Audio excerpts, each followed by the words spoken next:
नमस्कार, सुलगता सवाल में आपका स्वागत है। मैं हूं आपके साथ वक्ता। आज सवालों से शिवसेना के भोपू और सलाखों के पीछे बैठे घोटालेबाज नेता संजय राउत को सुलगाएंगे, जिससे उद्धव ठाकरे के होश उड़ जाएंगे, क्योंकि अब संजय राउत पर ईडी की चार्जशीट के बाद एक गवाह स्वप्ना पाटकर ने सनसनीखेज खुलासा कर दिया है। इस खुलासे ने शिवसेना में हड़कंप मचा दिया है। स्वप्ना पाटकर का दावा है कि संजय राउत ने मुंबई के गोरेगांव पत्राचौल घोटाले से कमाया हुआ पैसा अपने रिश्तेदारों की बेनामी कंपनियों में लगाया। इतना ही नहीं, उन्हीं पैसे को बाला साहेब ठाकरे के जीवन पर बनी फिल्म ठाकरे में लगाया और इस फिल्म के निर्माता बन गए। इस खुलासे ने अपने आप में बेहद चौंकाने वाले खुलासे हैं, जिससे सवाल सुलग रहे हैं।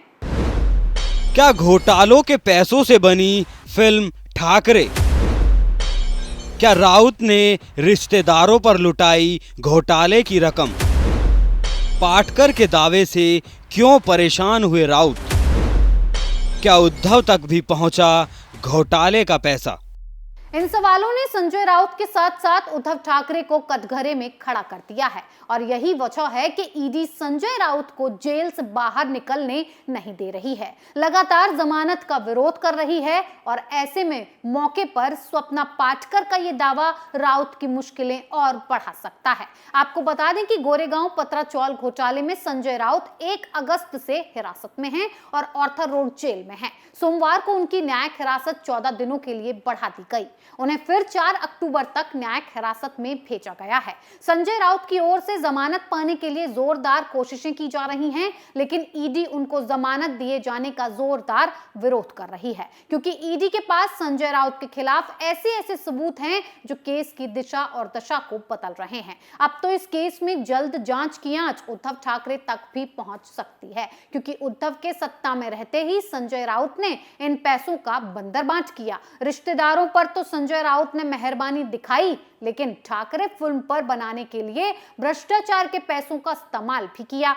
बताया जा रहा है कि यह फिल्म पूरे 30 करोड़ के बजट से बनाई गई थी। घोटाले के ये पैसा कहां तक पहुंचा, कौन इन पैसों का हिस्सेदार रहा, इसका खुलासा जल्द होने वाला है। यानी कि पत्राचौल घोटाले में स्वप्ना पाटकर के दावे ने संजय राउत की नींद उड़ा दी है। उन्होंने सीधे ये आरोप लगाया कि संजय राउत पत्राचौल घोटाले में सिर्फ एक भागीदार नहीं है, बल्कि मुख्य सूत्रधार हैं। मुख्य सूत्रधार होना मतलब पूरे खेल का मास्टरमाइंड होना।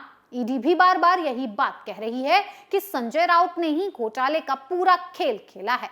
तो वहीं अब सवाल ये उठ रहा है कि संजय राउत के खिलाफ खुलकर सामने आने वाली ये स्वप्ना पाटकर कौन है, जिसके दावे ने राउत की नींदों को उड़ा दिया है। दरअसल स्वप्ना पाटकर संजय राउत के करीबी दोस्त सुजीत की पत्नी हैं और अभी पत्राचौल घोटाले में सरकारी गवाह बनी हुई हैं, क्योंकि कई प्लांट वर्षा राउत और स्वप्ना सुजीत पाटकर के ज्वाइंट नाम पर हैं। इन संपत्तियों की खरीद के लिए लाखों रुपए का भुगतान किया गया है। इस पूरे भ्रष्टाचार के खेल की जानकारी स्वप्ना को अच्छे से है, इसीलिए अब वो जांच एजेंसियों के आगे पूरे खेल का पर्दाफाश कर रही हैं। ईडी ने भी स्वप्ना के बयान को चार्जशीट में शामिल किया है। इसी के साथ स्वप्ना पाटकर ने संजय राउत के खिलाफ एक नया केस भी दर्ज कराया है, जिसमें उन्होंने आरोप लगाया था कि संजय राउत ने उनके साथ गाली गलौज की, दुर्व्यवहार किया। तो ऐसे में स्वप्ना पाटकर का ये खुलासा संजय राउत के गले की फांस बनने वाला है।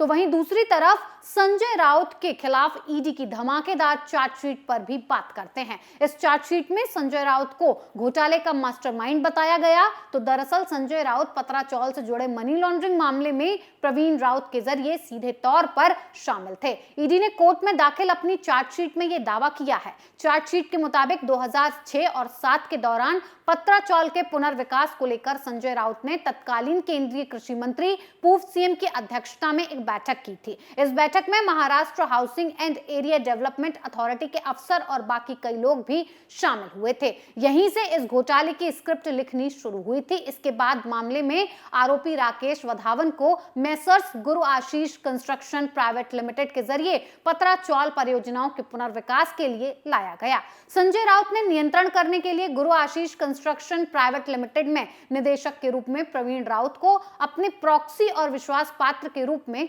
शामिल किया।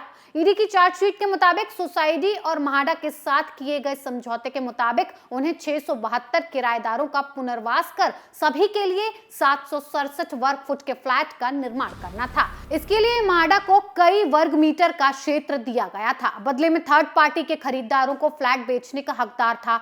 हालांकि गुरु आशीष कंस्ट्रक्शन प्राइवेट लिमिटेड ने अपना दायित्व पूरा करने से पहले एफएसआई को बेच दिया। एफएसआई को जीएसीपीएल के जरिए थर्ड पार्टी डेवलपर्स को 134 करोड़ रुपए में बेचा गया था। ईडी की चार्जशीट के मुताबिक जांच में यह भी पता चला कि संजय राउत के प्रॉक्सी प्रवीण राउत को एचटीआईएल से उनके बैंक खाते में 112 करोड़, जिसे बाद में संपत्ति खरीदने, व्यावसायिक इकाई, परिवार के सदस्यों के खाते में ट्रांसफर कर दिया गया। इस प्रकार संजय राउत अवैध तरीके से पैसा वसूलने और संपत्ति के अधिग्रहण के लिए देने और अन्य संस्थाओं को ट्रांसफर करने की प्रक्रिया में शामिल थे। बताया गया कि 1039 करोड़ 69 लाख अपराध की आय का उपयोग किसी खास मकसद के लिए नहीं किया गया था और इसे एचटीआईएल और समूह कंपनियों के अलग अलग खातों में भेजने के बाद निकाल लिया गया था।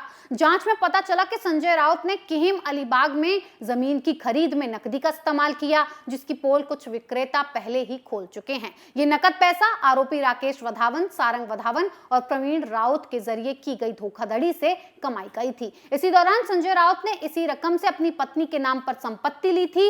ईडी के इसी खुलासे ने संजय राउत की न्यायिक हिरासत को बढ़ा दिया है। वहीं ईडी ने यह भी खुलासा किया है कि संजय राउत ने अपने और परिवार के नाम पर फर्जी कंपनियां बनाकर पैसों को इधर उधर किया, करोड़ों की काली कमाई की, सिस्टम में घुन लगाया, रिश्तेदारों पर घोटाले का पैसा लुटाया। अब सारा खुलासा कोर्ट में संजय राउत पर हो चुका है। जल्द जांच की आंच उद्धव ठाकरे तक भी पहुंच सकती है, क्योंकि बिना उद्धव ठाकरे के संजय राउत कदम भी नहीं रखते, तो इतना बड़ा घोटाला बिना उद्धव के कैसे कर सकते हैं। खैर, जल्द ही पर्दे के पीछे बैठे घोटालेबाज बेनकाब होंगे और बड़ा चेहरा सलाखों के पीछे बैठा नजर आएगा।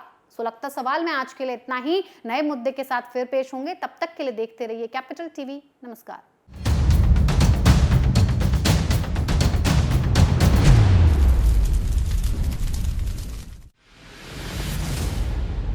मैं राजनीति करता नहीं, पर राजनीति को बहुत गहरे तक समझता हूं। मैं लोगों के बीच रहता हूं, लोगों के मन को अच्छे से जानता हूं।